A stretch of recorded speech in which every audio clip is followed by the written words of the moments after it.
All right, everybody, welcome to the show. Yeah, what an episode. Wow. I actually wrote in my notes, wow, at the end of it. I mean, it wasn't as good as a popsicle, but it was pretty good. That's an inside joke. Um, he heard me slurping my drink and he thought I was eating a popsicle. It's, I'm drinking a Red Bull, actually. Oh, he almost That's had to myself. keep up with this episode. It was like shifting gears, but it was not hard Yeah. to follow. It was just No, so much, but it was very well done. that's a good way to put it. I didn't even think of that. How much happened, how fast paced it was, and yet it was still it wasn't confusing at all. No, it was easy to follow, but they crammed so much information and so much like aha moments. However, um, there's a lot left to be said. And, I saw the next episode is supposed to be a Maeve episode, which I like the fact that they're kind of giving them each their own episode while we're still trying to figure out who's the bad guy and who's the good guy. Yeah. Because there's still a lot of back and forth. And I like that. For those joining us, and if you're new, I'm Brian, and I'm here with Spencer, and this is Pulp Mythos, and we talk about different things. There used to be a lot more on the channel. I took a lot of it down. I'm going to put some of it back up and start putting new stuff. But Like our Into the Badlands review. yeah, that's like our highest rated thing we ever did. Don't know I got a why. lot of stuff. Need to put up all the old Westworld stuff. But yeah, this episode titled Genre is season 3, episode 5. I'm going to say my favorite episode of Westworld. And I really mean that. And I'm coming at this from a this episode did I actually did 4 big things. It had not only did you have a lot of the cool action sequence, which we'll get into later, but it had that artsy Lynchian style, where it's sort of surreal, dreamlike, which I'm all over that kind of stuff. It it was science fiction in its purest form. I mean, this episode was just oozing a lot of ideas and science fiction, and then Well, also, oh, go ahead. oh, I was just going to say, even like the color schemes when he was switching from like genre to genre, the color schemes was really good. The movement was really cool. I saw that behind the scenes thing, how they shot. They kept saying Jonathan Nolan, which they call him Jonah, which I was like, that's weird. But they kept saying that he really wanted to do a big car chase scene. So he was finally got, the roads in LA shut down. And he was like, well, we're going to do it.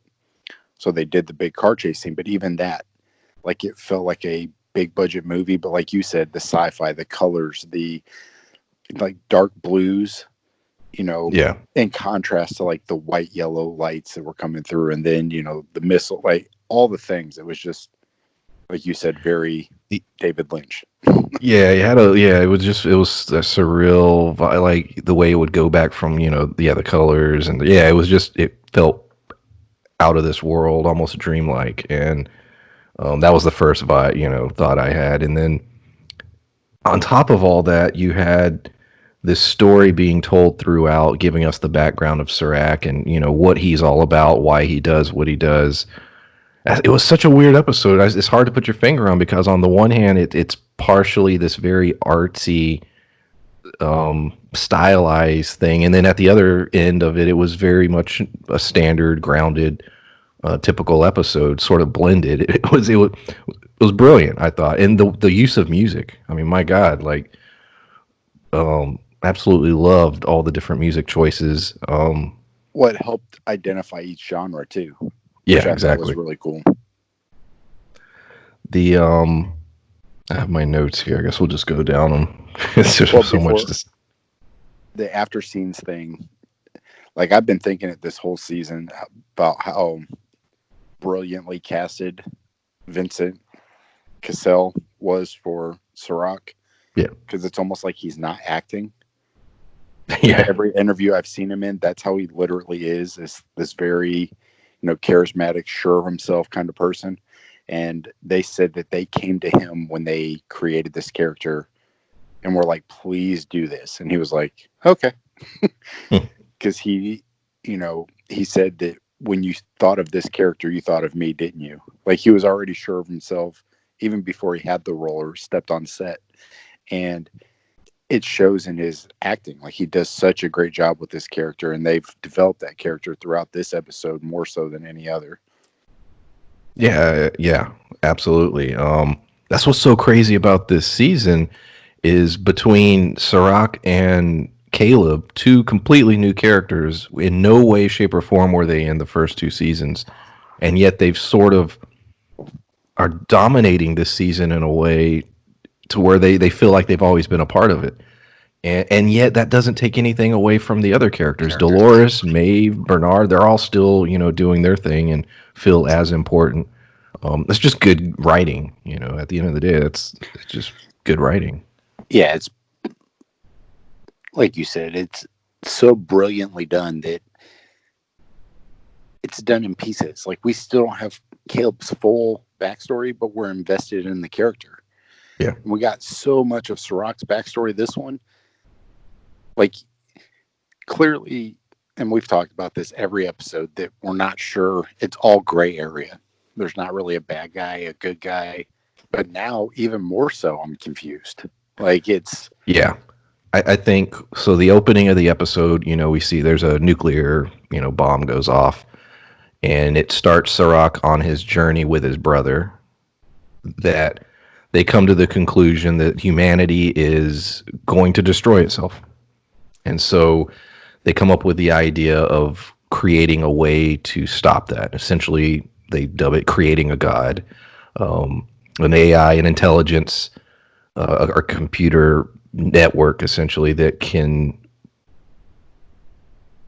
take all possible about humanity and basically tell you where things will lead.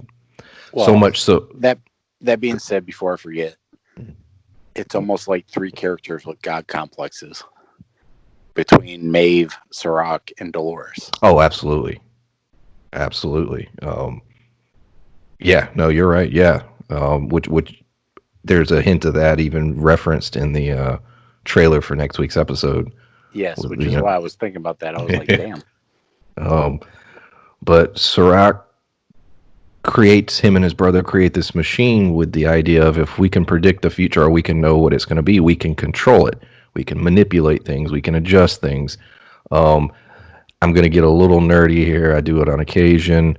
No, you don't. Liar. This reminds me of Dune a little bit. If you go into the God Emperor of Dune, I'm just going to touch on this real briefly, and maybe that's where they got the idea. The God Emperor of Dune has the ability to see into the future. Paul Atreides did too, to a degree, but anyways, in God Emperor of Dune, he sees in the future and he creates this master plan to where he will manipulate all coming events. So in other words, he knows, okay, this guy, if he's alive, he's going to cause this problem. So I'll, maybe take him out. And he basically plays this long game of chess over, like hundreds of years. Actually, it might be thousands. I can't remember. He lives a long time. But this sort of reminded me of that, in the idea of they have this machine that can sort of see the future in a way, and they're going to use it to create order out of chaos. And that becomes sort of another new theme that was permeating this entire episode. And I don't know how I feel about it, which is goes to the good storytelling. What's better, order or chaos? Well, and that was cool too. They had an interview with the Evan Rachel Wood afterwards, and she was talking about how this is the most anarchist type thing that she's ever seen. And she was like, I watch a lot of movies and stuff, but this is by far the most. And I would almost agree with her. The fact that it's not real peace, because it's kind of like simulated peace through, them kind of dictating what it is you are and aren't doing. But she literally undid the entire structure of what they were doing because of something she thought was right. Yeah. Now, I don't necessarily disagree or agree with either of them. I think there should be, kind of a balance between the two, but exactly, which is what makes great sci-fi. Yes. you know, forcing you to ask those questions, forcing you to sit there and say, well, who is right, Dolores or Serac? Both of them, and we still don't know Dolores's full plan, um, which Bernard is trying to figure out. But based on what we know in this one episode, who is right, who is wrong? Because once their eyes are opened, and we get to that point in the episode on the subway train where she unboxes Insight, basically giving everyone access to their files. Everything plunges into chaos, fighting, murder, explosions, danger. Is that it's freedom? True, but is that good? Like you said, I think a balance always is the direction this should go. But I don't know. That's what I loved about the episode. You do scratch your head and say, well, I don't know what Serac may have been onto something. Well, the question I have too is that he talked about there's the little white areas that The you can get outliers. you can get Oh, you can yeah, get a yeah. choice. Yeah. Where sometimes there is a little random events, random occurrences where you can make a choice. So my thing is that okay, now everybody knows their cousin's gonna die at 14 from suicide. I think the lady saw that her daughter was going to commit suicide at 12 or something. Yes. Um, but okay, now you know that. Knowing that, can you change your outcome and break the loop, which is what Dolores was trying to do, so that they're making their own choices. But are they still stuck? Have they been doing this for so long that now there's no way to undo it? Or can they make choices now knowing what's going to happen? Rick and Morty posed this question at the beginning of last season, where they get a stone, and basically the stone will show you your future. And Morty sees his death, and you know he sees a version of his death in which he grows old and he dies in the arms of surrounded by the girl he loves, and he wants that future. He's like, that's the way I want to go out. And so he starts living his life completely around that one central image of being with her. And the lesson in the episode is he's imprisoned himself, because every action he makes is no longer dictated by choice. It's dictated by trying to achieve that goal. And so taking that Rick and Morty idea, another great science fiction show, and applying it to this, if you always know if Insight's always able to say, okay, this is where things are leading, then all of your actions now become still sort of controlled, Yeah, because it's the opposite. Yeah, you're trying to undo what you feel is destiny. Yes. So big ideas, man. Big ideas. So another thing I love about this episode is it also feels, going back to the whole, vibes of like David Lynch or the car chase sequence and everything. It felt like a long tribute to just film.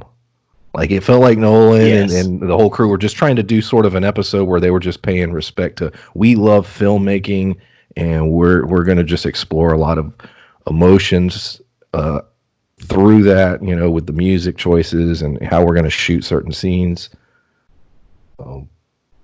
I loved one of my favorite scenes, really just like artistically speaking, I guess, because a lot of the dialogue was great. A lot of the action sequences were great. But when they were coming up out of the escalator and Space Odyssey started playing, the Bowie, like the string version of it, and they're like coming up out of this escalator underneath like a transparent koi pond thing. That scene itself, and we're talking about like colors and everything, that was to me one of the most cinematically beautiful things that I've seen, like in a movie. Yeah, I love that scene. I also love the little love thing where he's looking at Dolores and like falling in love. I smiled. I was like smiling. This episode took me through all the different emotions. Like you really sort of had all these different feelings throughout. And that one you sort of, you felt what he felt. He's seeing her and he's like, amazed by her, and I thought that was a really cool scene.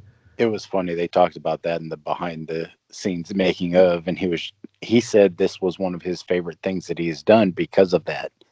because he got to be so many different things. He was like, it was like one wild ride, but he said, I got to basically be in like, 4 or 5 different films in 1 hour. Yeah. He's like, in one episode, I got to do so many different things. He was just like, I really enjoyed it. And then one of the producers or cinematographers or somebody, I didn't catch who they were, but she was saying that they were looking forward to this when they were writing it and casting it to this episode to see what he could do with this episode. Oh wow. So you're saying they part of the casting process was about around this script? Well, that's what they implied, but like, Oh, okay. I think that they said that once they casted him this episode, they were excited to see what he would do with this Okay. episode. Yeah. Yeah, he's great. He knocked it out of the park. I really hope when they if there still are award shows anymore with the way the world's going, but the Emmys, like if ever a show, an episode deserved an award, it's this one. I hope they push for it and get it, in the Emmys. Well, shit, they could easily just. And the only reason I say this is because I just watched the last episode of Tiger King, the one they just uploaded today. I hadn't watched that yet. Yeah, I need to watch that. But it's Joel McHale doing it from basically an iPhone. He's like FaceTiming these different people from his couch with like AirPods on. Like he's doing the whole thing. And then they just edited it and put it together. Like the whole thing was done via phone. Is it an hour? It's like 45 minutes or something. Oh, okay. Yeah. Yeah, it's not long. It was funny and it was real insightful, and a couple of the guys were just laughing at Joel McHale the whole time because of the shit he was saying. But to me, you talk about award shows, that's something they could easily do. They would just have to do it preemptively. Like you couldn't do an award shows live like that. You'd have to do like a taped version, but they could still do it. Yeah, we're going slightly off topic, but oh well. If you're still listening this far in, we're gonna do that. For a minute, there was an announcement, or at least some talk from some specialists today, saying they don't think it would be wise to have any kind of like concert style gatherings until fall 2021. I don't know if you heard that. I didn't hear that far. Yeah. It was trending on Twitter earlier, and people are just like, "Oh my god! Like, what does that mean for?" Because they're looking at it from a vaccine point of view. When can you have a successful vaccine that's massively produced on a level that everyone can have it? And I'm like, "Oh my god, that's a terrible thought." I think they're looking at it too, because you look at, concerts are 4,000 or 5,000 people. It's not exactly going to work or Walmart, but when China and South Korea were like, you know what, we've been quarantined for a while, we're going to lift the quarantine, and then they had another outbreak. So yeah. So have you what to do yet? Have you noticed? Did they say whether or not have these episodes been shot way in advance, or are they still? I was confused on that, and maybe it was just a coincidence. But all the people wearing masks would see throughout the episode. I think it was more of a coincidence. I think so too. They shot a lot of the scenes they talked about in Singapore. So. Oh, okay. Yeah, then definitely a coincidence. Just sort of a glimpse of what they assumed the future was going to look like. See, science fiction always showing you. It's not at all. Because I think the shows that are filming now are the ones that are on like hiatus, because like I'm still watching Brooklyn Nine-Nine, but they've been showing episodes. They haven't had any, delays. How to Get Away with Murder hasn't had any delays, but Barry was supposed to start, I think, this week or next week, and now they weren't able to finish production, so now we have to wait for Barry. So I think there's shows that were probably supposed to start, August, September, that aren't going to start now. Yeah. I loved that when he shot like the rocket or the grenade launcher, and it was sort of like it was like a tracking rocket, but it was basically a drone. It had little propellers and everything. I thought that was just a cool, nice little touch. And they go ahead. Oh no, I was saying they did a behind the scenes thing on that where because they blew up all those cars, right? They said that they overshot CG with real footage. So parts of it was CG, and then parts of it was them really blowing shit up. Dang. It looked really good. A lot of the cars crashing and blowing up. It looked real. I love the motorcycle one, blowing that one car up. Yeah, It just looked yeah. like underneath it. The It was funny because I felt almost like it was a dog. Like I felt sad. I didn't want the motorcycle to blow up and die. I was like, oh, because it was I just obediently following her. Just I love how um when Caleb's crew shows up, like even that moment was just so cinematic and really cool the way it was done. Reminded me almost like a John Wick type, just cool factor to it. It well, had the cool music factor. changed and Yeah. everything. There's a lot of entertainment. That's one thing that John Wick um does so well is I just call it literally cool factor and dubbing something that just appeals to you in a way where you're like, oh, that looks cool. I want to wear that kind of outfit, or I want to, buy merchandise based on this thing. Has to have cool factor, and this episode was just oozing that. You mean like 1999 when everybody wanted to dress like Neo? Exactly. Yes, that's exactly what I mean. I Yeah, mean, for real. yes. Everybody had to go to Gadzooks and get their Get their gear. black jinkos and their trench coats. Oh, yes. Stubbs is alive. I was questioning that last week. I was hoping he was. Looked pretty good shape. He was bleeding a little, but no, he was fine. So getting to Bernard, let's talk about Bernard for a minute. Bernard comes to the conclusion. First most interesting thing he did was when he was talking to the other Dolores. He Chips. Yeah, Chips Dolores. there you go. He posed the question, do you question her? The idea that yes, you're in this new body, your personality is slightly different. You're not. Yes, you're her, but you're not her. And he was. I had brought that up last week, I think, or the week before. The idea that what Charlotte is it Charlotte? Yeah. Yeah, what she's going through. Yes, it's Dolores, but in other words, in the initial point when Dolores put all her clones out there, they were all roughly the same. But as time goes on, they develop their own personalities. That could be her undoing, or at least something that causes issues for her.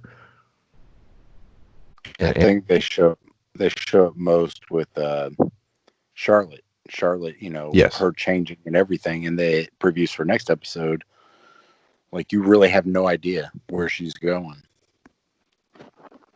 Because Dolores clearly has a master plan, and Bernard even comes to that conclusion. This is only part of it. She's got more, and he's now even realized that he's a part of it in some way, which is going to be interesting because at this point, he may have to assume that all of the things he does is everything she wants him to do. So if he Well, that goes back to our talk of whether it's really a choice or not. exactly Like, is he going to start playing it to where he feels like everything he wants to do is what she wants him to do? because So if he he's going to start like trying to change it. exactly, but if he starts trying to change it, is that in fact what she wanted him to do? Yeah, she's doing some reverse psychology shit. So it was this episode. At least it felt to me that he was coming to those same conclusions and wasn't sure how he was going to proceed because he was like, "Nah, this is part of her plan," and he still doesn't know what it is, and neither does the audience. No, and that I think that raised a cool kind of like we were just saying that it's an interesting perspective that he's not 100% sure, and he keeps trying to like interview himself to see if she's hacked him and all this stuff. And what she said is no, he's pivotal to this plan. But now we don't really know why. Like, I don't know that she's controlling him. I don't know that she's implanted anything in him. It might just be that she feels like she can sway him to her side. Like, I don't know. She says she says you're irreplaceable. I believe that was the line, something along those lines. We noticed that his core looks a little different, I think, than everyone else's. And remember, he is basically the closest there is to a copy of a human mind to a fake, or artificial mind. The human host. Yeah. So I wonder if that plays into her plan. Is she looking to do something like she needs him because is she looking to kill all the humans and take their minds and give them machine bodies or something crazy like that? I don't know. Well, I don't know how you would achieve that on a I big don't scale, but I don't either. Just no reason I think that might be a little far off because she already knows what Maeve can do. So if she did something like that, she would literally be handing over everybody to Maeve. that's a good point. And with them being on opposing sides of this at the moment, I don't know that they will be at the end or whatever. But right now, I think that would be a mistake. But she may be thinking that she can swing Maeve to her side and then use her. Like I don't know. We've only got 3 episodes left, and yeah, clearly between Dolores, Serac, Caleb, and Maeve, I don't know where this goes. All of them, and Bernard, even to a degree, they all have their own sort of ideas of what it is they want. Caleb, I think, is a real wild card because clearly they start giving us hints that there's more to his past than we've been told, and even he seems a little fuzzy on it, and what that means. Looking at it seemed very Punisher-ish to me, where it looked like he was hired to, murder somebody. It went south. Like it all felt very like the Punisher series on Netflix. That's what it felt like to me just watching it. But I don't know. I don't know yet. I loved the beach sequence when the Shining theme started playing. Yes. I was like, whoa. And it was a great sequence because it was the horror of it was Caleb going through the emotion of who am I? What is his purpose? I love the part at the plane, even at the very end, which sort of ties to that scene where he's just like, we're different or I'm different. But we still don't know exactly who he is. Well, I don't know how accurate it is, but something I thought I noticed was he was kind of spacing out and he was staring at him and he was getting more and more pissed, getting mad at that Liam guy.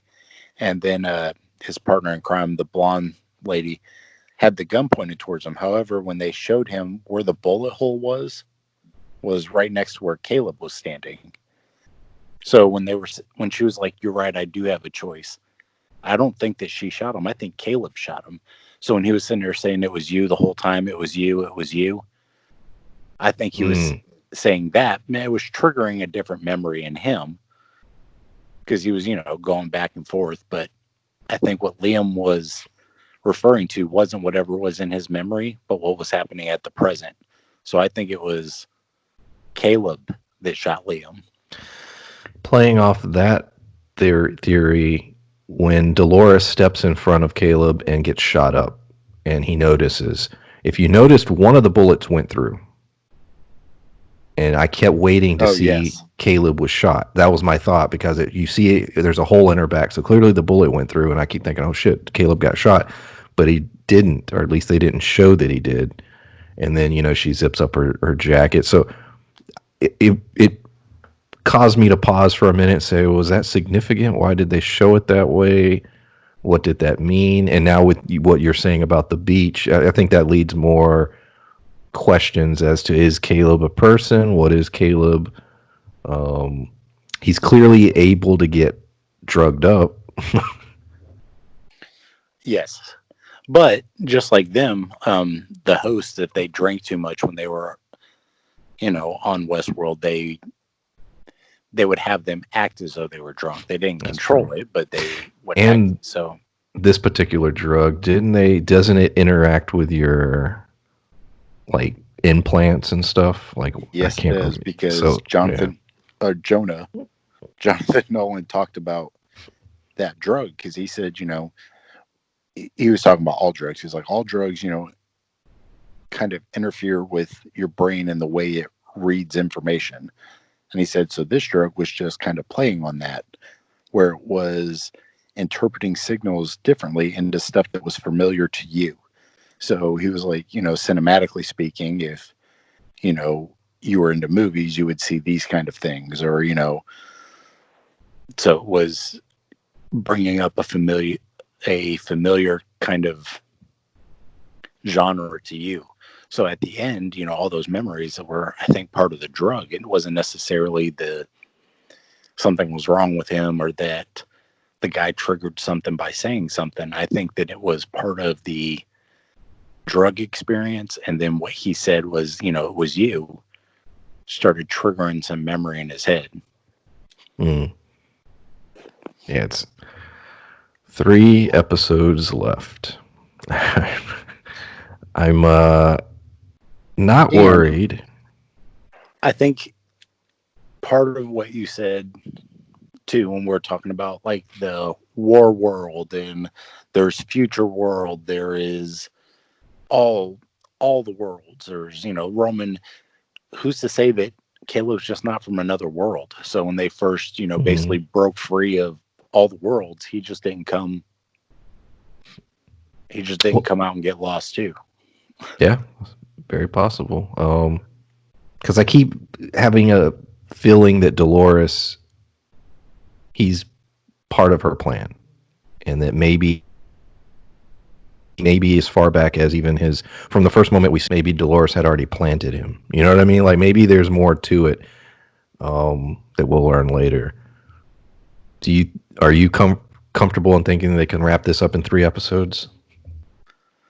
I think they can. I don't. I The think they writing has been could. so good that I think they clearly have a vision of where this is going.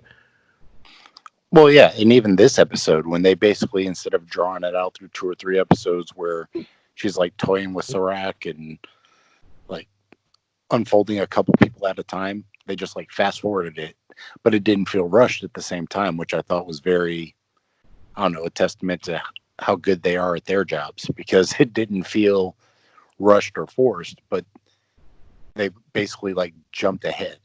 Because I think, as a consumer of lots of different kinds of shows, there's a lot of filler episodes and a lot of Yeah.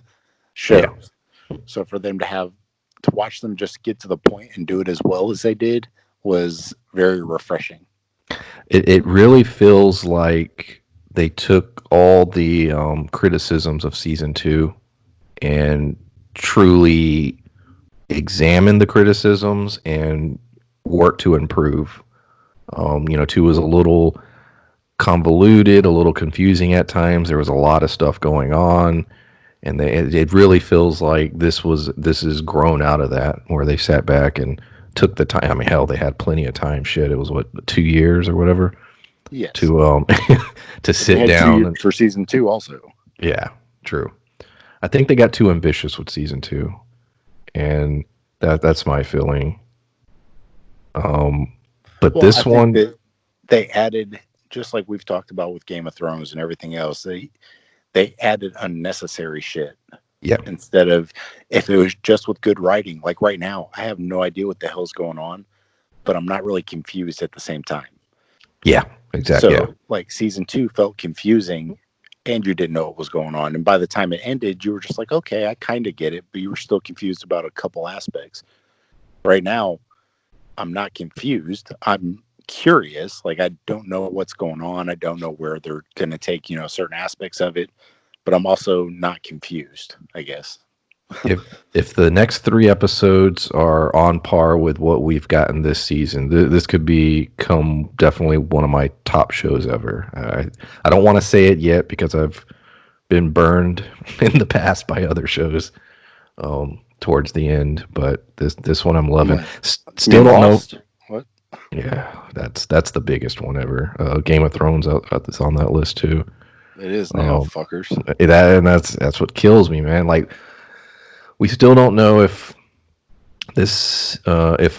Westworld's going to get another season or not. Um, so I'm just going in this with the assumption that this is it. If there is more, cool, awesome. But well, we don't know yet. I don't. Yeah, no plan. I don't think they've greenlit another season. I don't know, because like with a couple of the scenes they did today, it felt really expensive. Yeah, Like I don't know how, because they don't do a lot of on location shots. Like Game of Thrones was shit. They were filming 17 different things at 4 different places, and but this I don't know. I know that they said they do a lot in Singapore, and that car chase scene they said they did it in LA. So I don't know. That's at least 2 locations. Shit. So I don't know if theirs is just as expensive or not. yeah, I have no idea.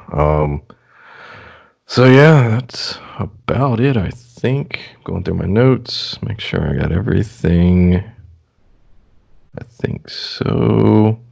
The genres, what was it? Noir, opera, love, story, horror.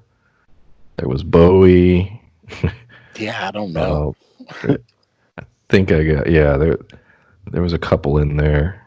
Those were just the ones I jotted down or what I perceived to be the genres. Um, yeah. Any other thoughts on this week's episode? Yeah. No, I was trying to think the whole God complex thing and the whole Ciroc Mm, story. okay. I really liked even the first meeting, like the very beginning of the episode when he met with I don't know what country it was. I didn't catch that part. They're speaking Portuguese, so it's Brazil or Portugal or one of those South American countries that speak Portuguese. I'm not sure which ones, but for them to just basically be like, "Hey, look, if you don't do what we need you to do when we got you in power, we agreed that you would do whatever we say. Don't get confused because we'll kill you, and this guy will be in charge." Um, I liked how they showed us how it was kind of created, how every aspect too. I am not sure 100% that we're not seeing alternate possible futures, because the way they were showing before every scene, they did like his little watch Yes. where it Yes. was the little circle, and like the little black line as it popped up was things that were outside of what he wanted, and they were trying to get it back to flat. But every time something happened right before a scene, it would tunnel down and it would be like file whatever. So I'm not 100% sure that some of this stuff isn't, which, goes back to the whole sci-fi, not sure what's real, what's not. I'm not sure that we're not seeing alternate choice timelines. Like, I don't know. Also, his brother. Does his brother play any more roles in this story? Other than what we saw. Well, we I was said that last week too. We Yeah. were just like, what about, who is that with him? Also, it was just something I noticed. Serac usually, in some shots, if you go back to the beginning of the season, he'd wear all white, and then a lot now he's wearing a lot of black. And I just thought that was interesting going back to William and the Man in Black, and I was just curious if that tied into anything in any way. I'd even had a theory. I hadn't talked to you about it a couple days ago. I started thinking, what if there's two Cirocs? Like literally two. One Well, that was yeah. before I knew more about his brother. But I was like, what if there's he had if it was a twin, and which now we know he wasn't, but it was one that wore black, one that wore white. I don't know. I just pay attention to the clothing because it did matter so much as far as theming, going back to the first season. I don't know. Maybe it matters. Well, Maybe it doesn't. yeah, I'm not 100% sure, but like you said, it was very Western. Like, the white hat was the good guy. Yeah. And Choose your hat. Yeah. yeah. Um, but when you look at If you go by they're doing color scheme type things, then they showed Maeve in some other colors, but Dolores is in all black. Yes. So if we're going by that kind of stuff, which I'm not against necessarily, she definitely created a giant, I guess, worldwide revolution. I'm not 100% sure that she is the good guy at this point, but who's to say Also, they're not doing that? Like, I I don't had know. I had said last week that I had felt that if they wanted to, William's story is done, but clearly it's not, because we get the previews, um, which Well, I poses a think, huge question to me. What is his role going forward? well, I think Delos still has a huge role to play because right now they're the ones that were feeding them, especially the initial information to help them kind of create this whole insight to create everything. They were using the parks, they were using Delos to kind of data mine a lot of that shit. Do you think Ford has any involvement with any of the things going on with Insight? Do you I think don't. he knew about it? I'm. I'm gonna say yes, only because going back to like the first season when Ford was talking about that family that was built and his kid was the first thing because he lost his whole family and stuff. I think that if Sirach was basically promising him, hey, we're going to make it to where we can kind of eradicate a lot of choices and we can get rid of a lot of evil. We can create a world where, there aren't wars anymore, where there aren't this, where we can get rid of a lot of diseases and all these things. So, since I think Ford was so hung up on his family, not being there, Yeah. that I think that Sirach probably could have convinced him. I don't know that he did, but Yeah, it's interesting. Both characters have a vision of the future, which involves a level of control and change. Ford believed that humanity, I guess, had outlived its purpose, and that the natural evolution was these new things he had, helped create. And he basically sent Dolores on the path to be the the champion of that cause or whatever. And Sirach's vision is that humanity is dangerous and that its natural evolution is through control by yeah, essentially they make creating. dumbass Yeah. choices, so they're So gonna take he just, choices away. yeah, he'll control it. And so both have a view that humanity is on a path of destruction, both of them, and they have different sort of visions, I think, for how to solve that. Now, I assume they had different visions, but yeah, what if their visions somehow were connected in a way that we just don't know yet?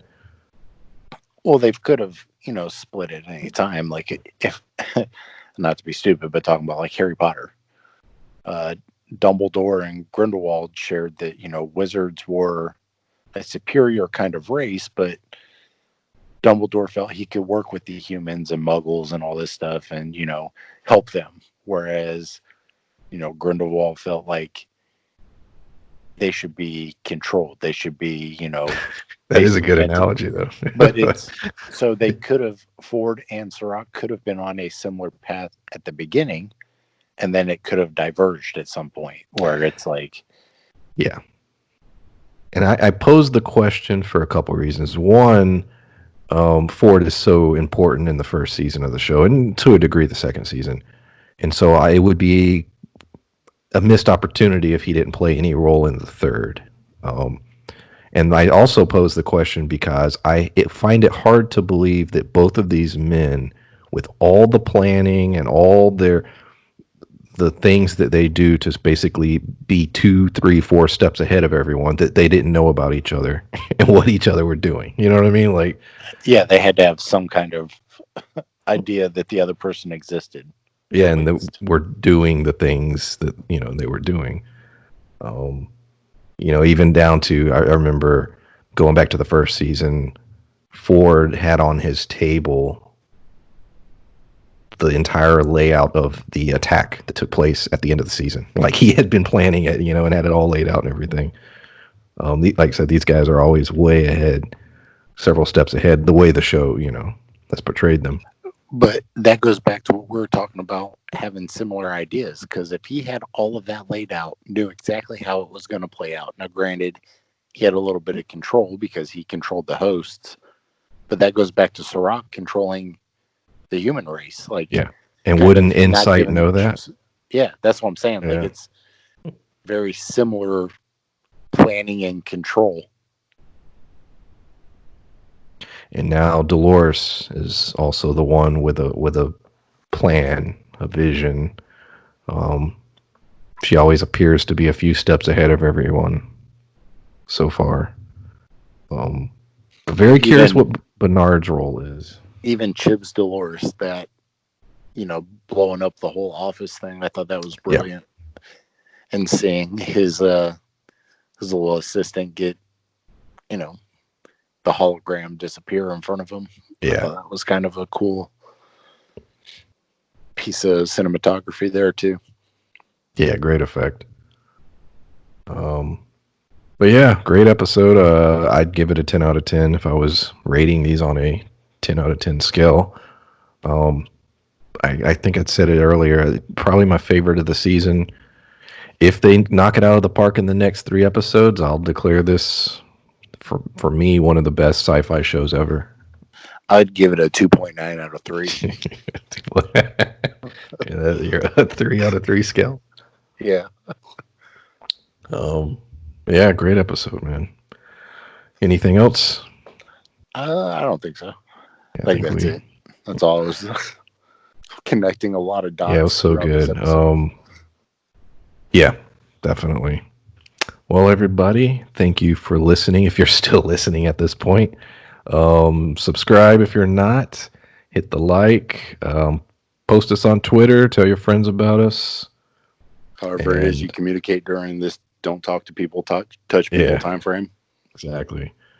Yeah, we'll see you next week.